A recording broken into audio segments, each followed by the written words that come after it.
Hi there. I'm Gajanan Pandey from Global Partner Technical Enablement and Onboarding Team at Cisco.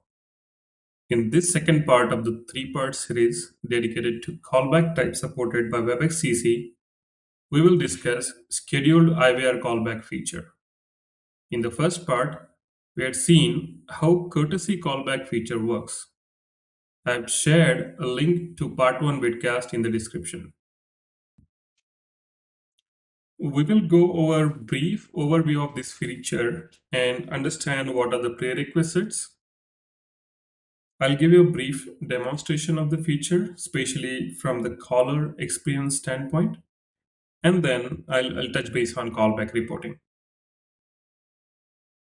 Customer calling the contact center can be offered an option to receive a callback rather than waiting in the queue to connect to an agent. This enables the contact center to offer better quality of service and increase customer retention. The customer experience is enhanced because the customer receives a proactive call from an agent rather than having to wait to connect to the agent. The scheduled callback feature enables customers to schedule callback using IVR. Customers can request callbacks independently without speaking to an agent, resulting in more efficient contact center operations. To support scheduled callback capabilities to the customers, the Flow Designer module provides the scheduled callback activity within the flow. Now, about the prerequisite, the most important prerequisite is a callback entry point must be configured in the control hub, without which scheduled callback will not trigger.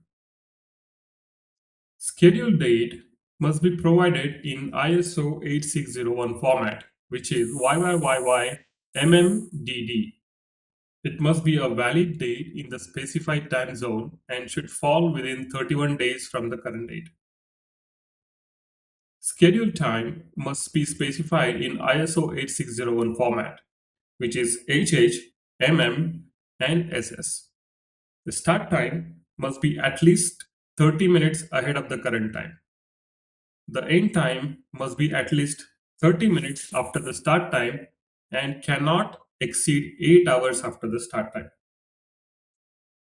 Finally, the scheduled time zone must be a valid ENR time zone name. For example, America/New York.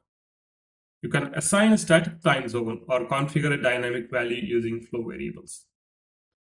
Let's quickly jump into a demonstration. Now, as I mentioned as part of prerequisite, it's mandatory to configure a callback entry point.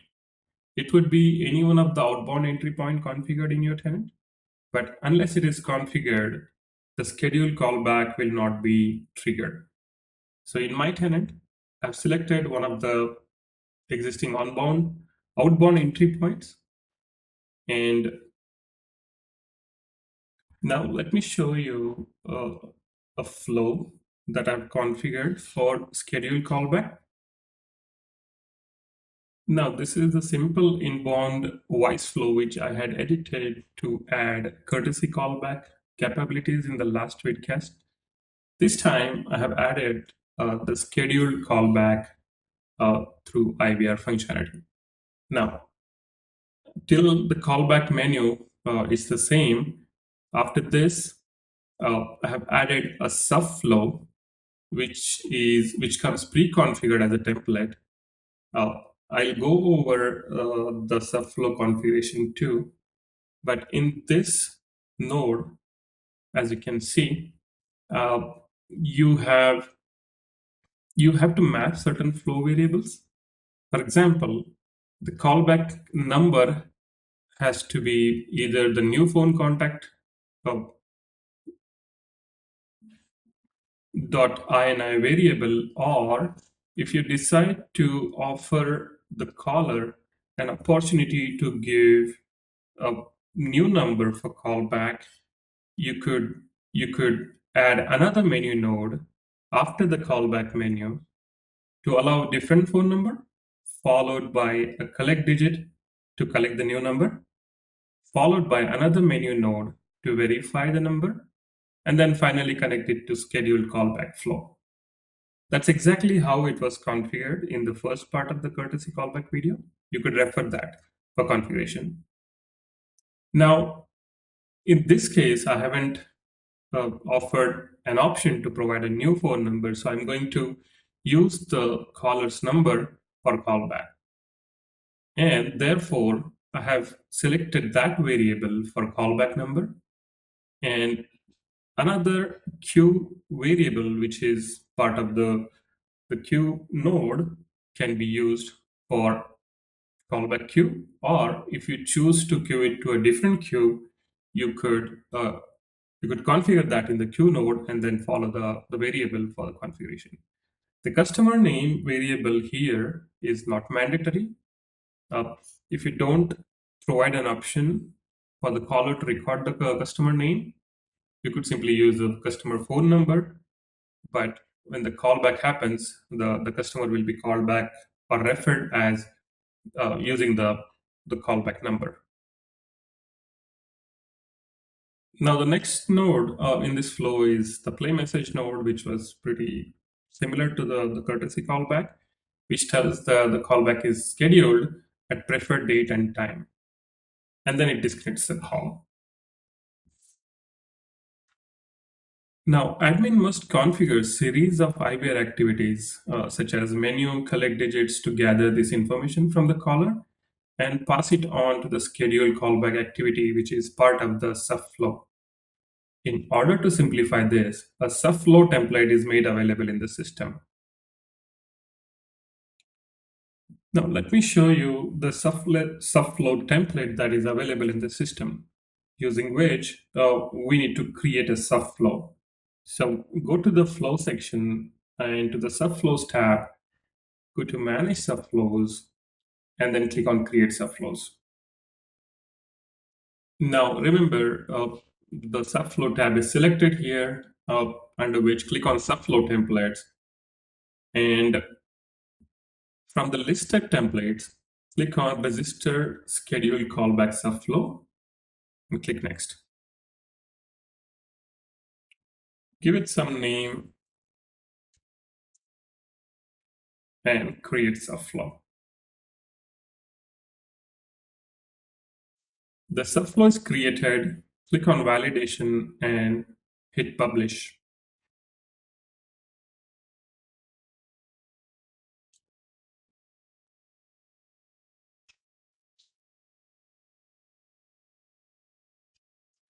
Once the flow is published, it will appear in the main flow editor's subflow section, which could be utilized as one of the nodes within the main flow.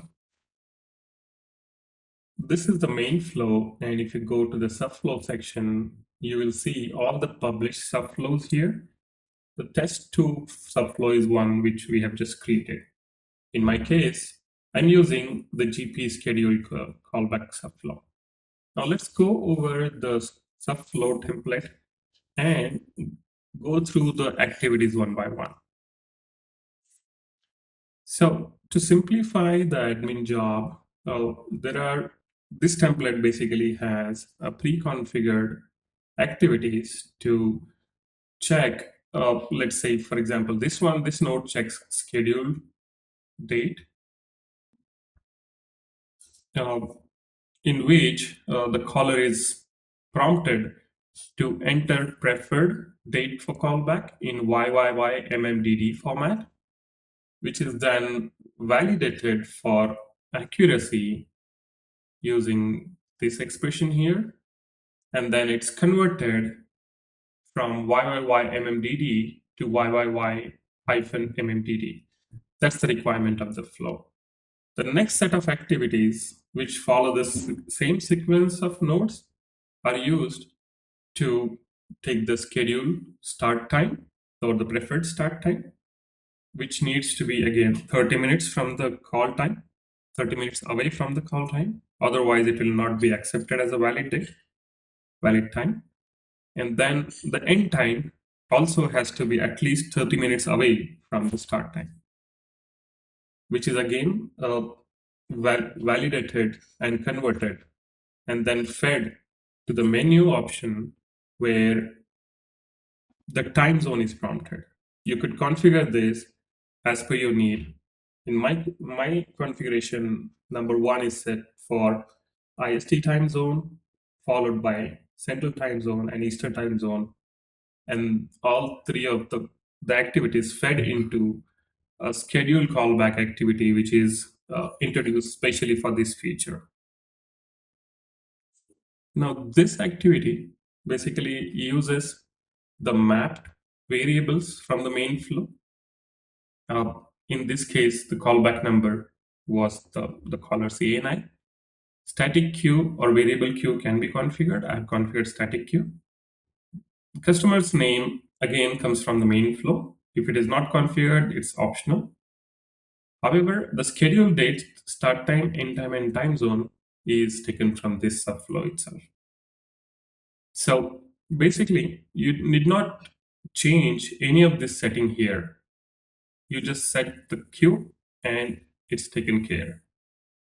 So you validate this flow and publish it, and you're all set to test the feature. Now to demo the caller experience of how the scheduled IVR callback appears, I will demonstrate my previously recorded video. Let me play the video here. Welcome to GP's vidcast flow with self-scheduled callback. All agents are busy. Please press 1 if you want to schedule a callback. Please enter your preferred date in YYYYMMDD format.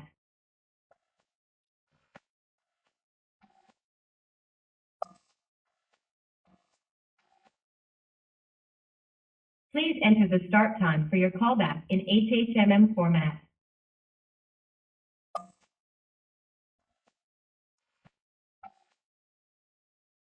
Please enter the end time for your callback in HHMM format.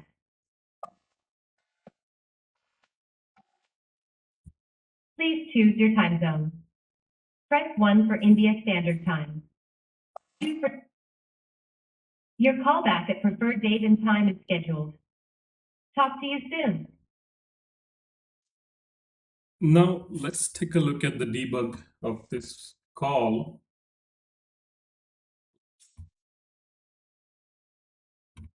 As you can see, the call travels through all the success outcome, which usually is good up until the step of 13. And this is very important to go take the success outcome. It usually fails if either the date or time is not provided in the required format, or if the format is good, the start time probably was not 30 minutes away from the call time, in which case it will take the error path and the appropriate description will be shown here. If all is good, if all the activities have exited from the success outcome, rest assured the callback will be triggered in 30 minutes time. The most important thing here after the configuration is right here is important is the callback entry configuration. If that's configured correctly, then yeah, you should expect a callback. So as far as the receiving callback experience of the caller is concerned, it remains exactly same as demonstrated in the first part of the video, which is the courtesy callback. So I'll not be showing that here in this video. Now let's take a look at the callback reporting. It's the same stock report, callback report, under which you could see the scheduled callbacks listed and the type of callback as scheduled and the source of callback as IVR.